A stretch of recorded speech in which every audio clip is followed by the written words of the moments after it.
Hello everyone and welcome back to the Cedi Investor. In today's episode, we have the Cedi Fund portfolio. We're going to break down each of the positions in the Cedi Fund portfolio, look at how each of them are performing, and I'll give you my investment thesis of each of the company. Why am I invested in those companies? So we have a lot for today's episode. Let's get into it. Starting off, we have MTN Ghana, the biggest position in my Cedi Fund portfolio. Looking at the stock price, we can see that the company is trading at 4.35 all-time highs. It started off the year at 2.5, now up 74%, trading at 4.3.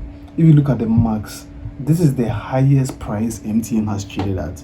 4.35 is trading at all-time highs and has performed massively throughout this year. Looking at my investment summary, the first thing I have here is MTN is the leading telecom and digital service provider in Ghana with strong brand recognition and scale. Diversified revenue, including voice, data, mobile money, and digital service. High operating leverage, so fixed infrastructure means incremental revenue growth, especially in data and Momo flows to profit.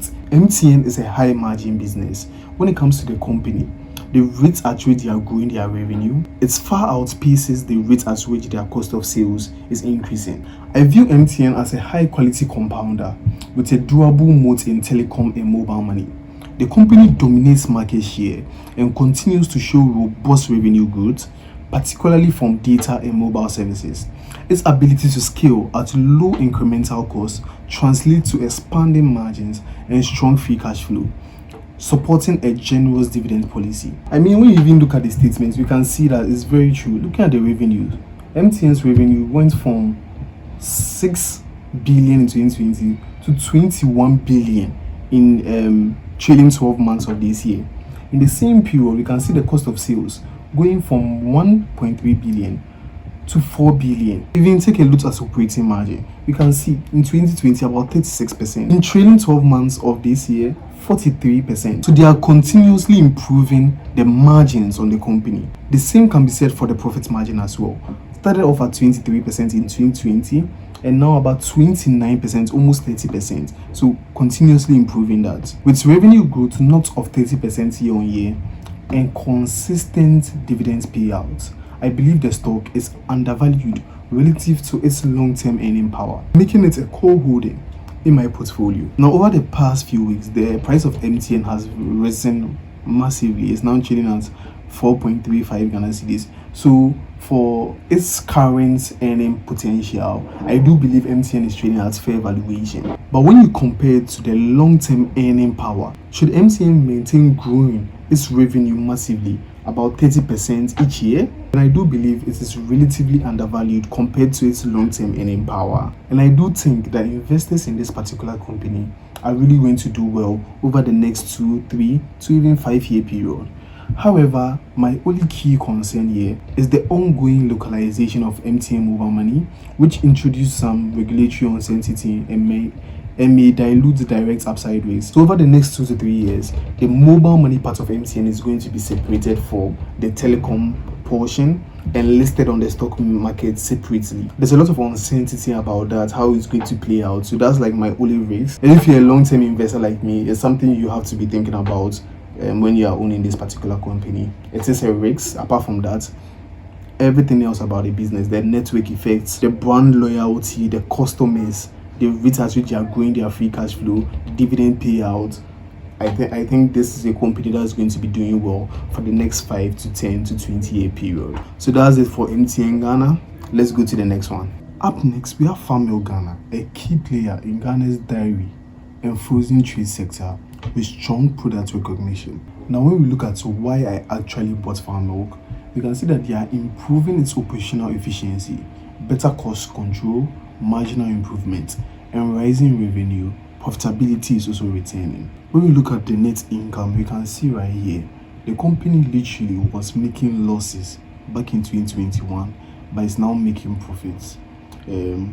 About 50 million trailing 12 months. So probably end of year is going to be way higher. Even looking at its margins, the free cash flow margin has just improved massively. Same with the operating margin and the profit margin as well. They are still a long way in terms of being consistent. And I also want to see that profit margin improving, the same for the operating margin and the gross margin as well. The company is currently trading at 5.29 Ghana cedis. You can see year to date about 42%, starting off the year at 3.7 and recently just surged massively to now 5.29. And because of this, the current PE ratio is like 12.06. So looking at how the price has massively increased over the past few weeks, I do believe the company is trading at a premium value now. A good PE for me, when I look at farm milk, could be around 8 to 7. I think that's a good range for farm milk. So right now I do believe it's trading at a premium value. Expansion in distribution and automation, helping reach more consumers and reduce costs.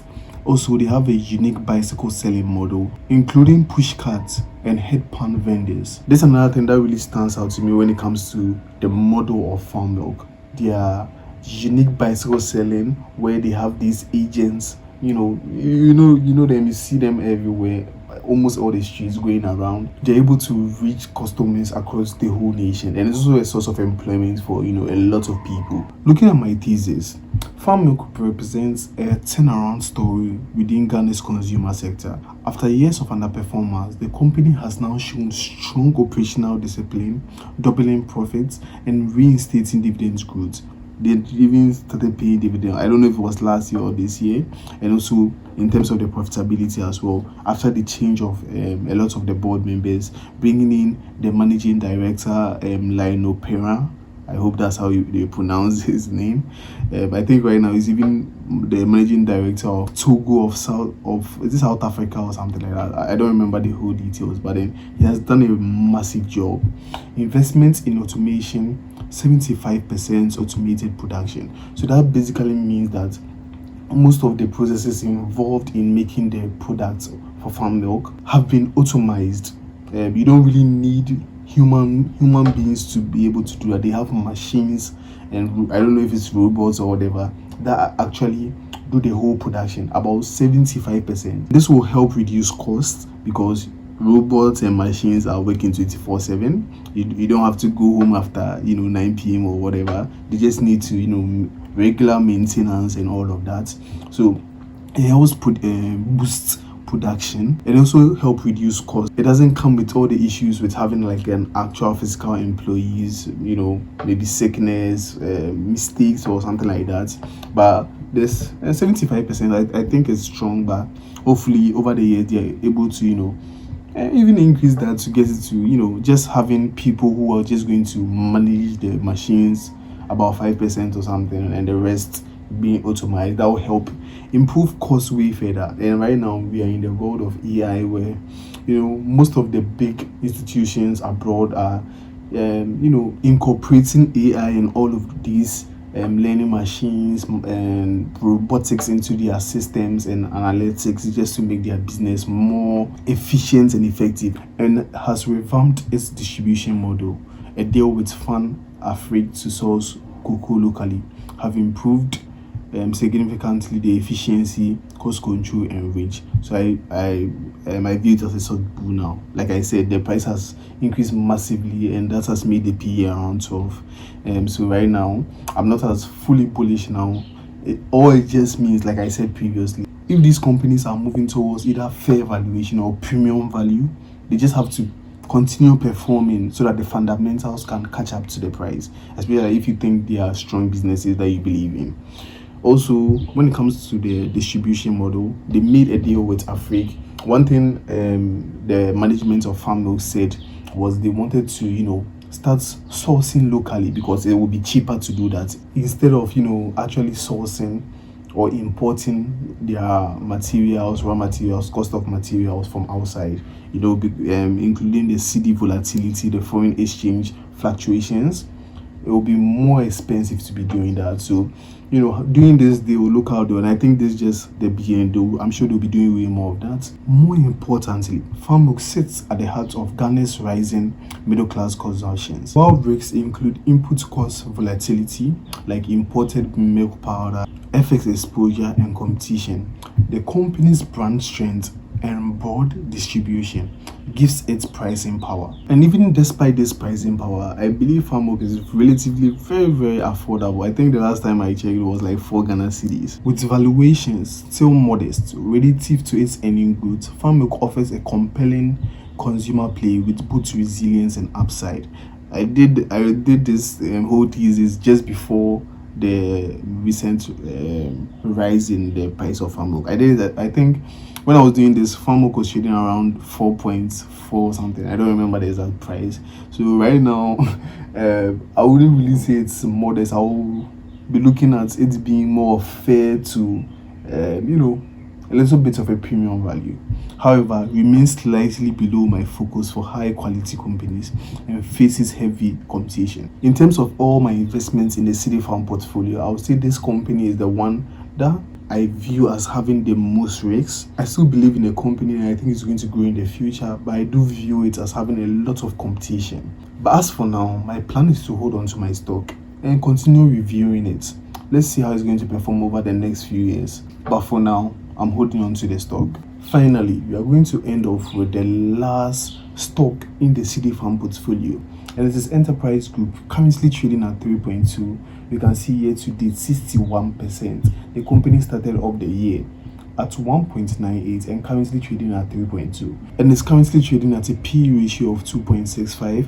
I did a video recently on insurance companies and I said that I believe the insurance companies are massively undervalued. I believe they should be trading at a PE between 4 and 6. Looking at my investment summary, we can see that Enterprise Group has a broad diversified stream in terms of its services that it provides. They're in the insurance business, the pension business, funeral, properties. They are just so well diversified in a lot of sectors. Also, in terms of their revenue insurance and their investment income, growth on these two revenue sources is just scaling up and up. The company also has strong profits, increasing dividends, and a robust free cash flow. Enterprise Group is the leading insurance service group in Ghana, yet the insurance penetration in the country remains relatively low. This provides Enterprise Group Limited with significant runway for growth as the sector matures. Its portfolio is diversified across life, non-life, pension, health, funeral services, and real estate, giving stability while expanding into high growth verticals. The company, like I said initially, has diversified into a lot of streams, but then insurance remains relatively low in Ghana.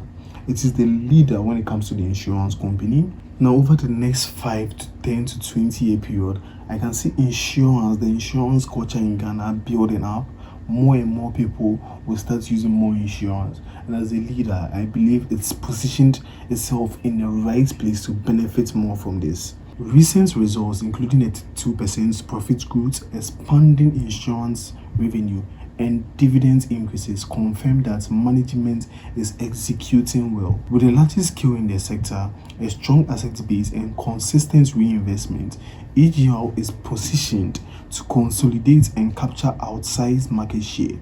While regulatory and economical risks exist, the company's competitive leadership in the under-penetrated insurance markets make it a long-term compounder in my view. So I believe this company, and not just this, but all the insurance companies, should even be trading at a higher multiple than what they are trading at. However, competition in the sector has intensified, with government contracts increasingly favoring SIC, positioning it as the fastest growing player. Nonetheless, EGL retains its position as the most dominant market leader. So despite EGL being the dominant force, there's still competition from SIC as well, especially now that, SIC is going faster. I don't have evidence for the reason I'm giving here, but, I believe there's some sort of politics being played in here, should in case any form of governmental contracts relating to insurance be presented.